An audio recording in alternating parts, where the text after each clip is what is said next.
If you invest in your child, you don't have to invest for your child. Children require our presence and not our present. No amount of gift and meeting of financial obligations can replace your personal presence with your child. That boy needs to see you. That boy needs to be with you regularly. He needs to glean life through you, not through third parties out there. For those of us who say, all right, let me just hustle. By the time it's 10 or 12, I should be back and I will say something else. Regrettably, and I'm quoting this to someone, regrettably, parenting can neither be delegated nor suspended for a while as we work for the ring of fame and fortune. The growth of children is irreversible. Like a young tree, it takes the bends directed by the gardener. So is the love of a child. Listen, you can't shape it in adulthood. You can't pick it up from where you left after you've reached the top in your career pursuits. Fabulous message, right? And then it just gave me some reattention, and I began to look at the processes, the program I have for my children, and how much I have either been investing in them or investing for them. And I spoke about real time for parenthood. And one of the things I think that relocating outside the shores of Nigeria has done for me is that it has given me time to connecting and bonding with my kids actually. And you cannot blame an average Nigerian father. You have to put food on the table, especially when you do not have stable source of livelihood, where you are hustling, where you have to do a few things. All of us back in Nigeria used to say we do everything. I used to even be available to do affidavit runs and do a lot of things. So when I get it, I transfer delivery to the actual vendor that does it, and I get my cut and a lot of other. So you have to be on the road 24/7, so you will not have all the time. You leave home early than usual, you come back late than usual, just so you can feed, and then it's possible. But back where the system where we live now, a lot of that are cut off. Yeah, we have to go to work, but definitely you have time for your kids. You have a quality time. You're either taking them to school or bringing them back to school.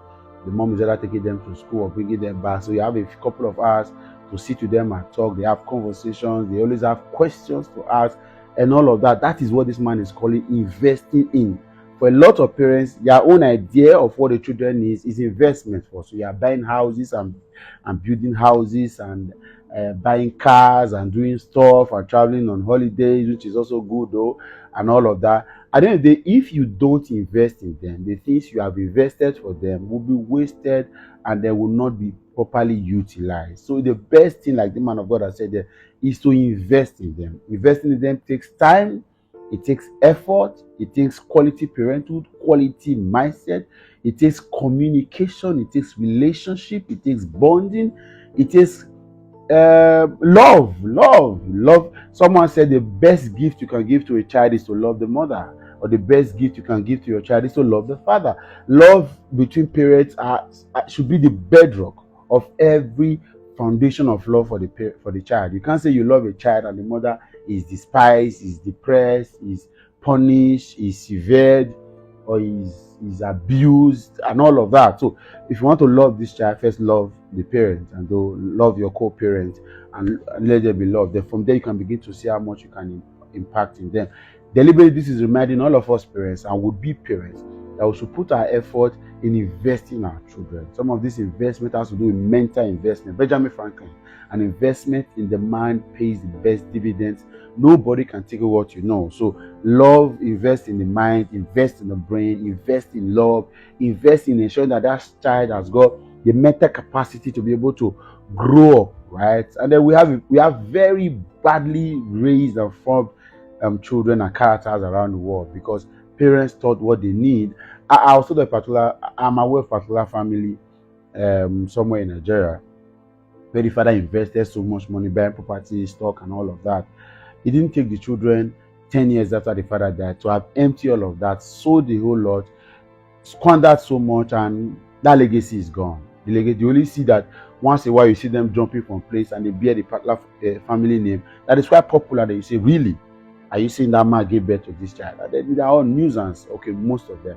One key example, one would point to negative, should remember positive, is this God is good, guys. I've forgotten his name now. Young man, right?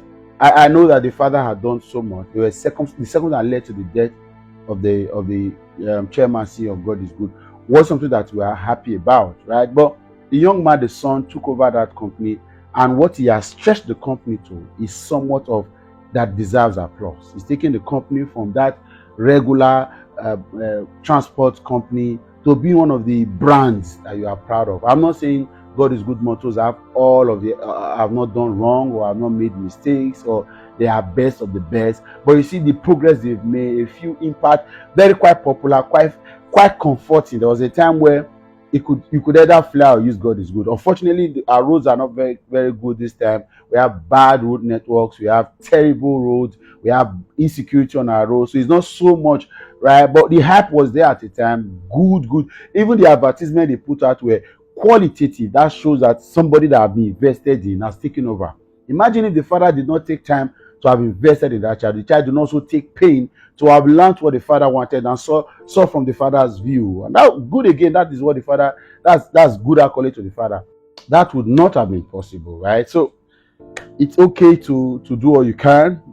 Take care of your child. I used to tell my friends that I'm not raising models, right? I would rather raise the CEOs that will own the company for these models. No insult to models, that these models that you are raising will come and endorse and be used to advertise. It's not bad to raise models. Models are very beautiful people. They make money and all of that.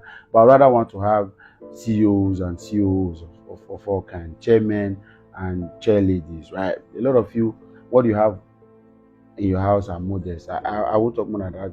Goodbye.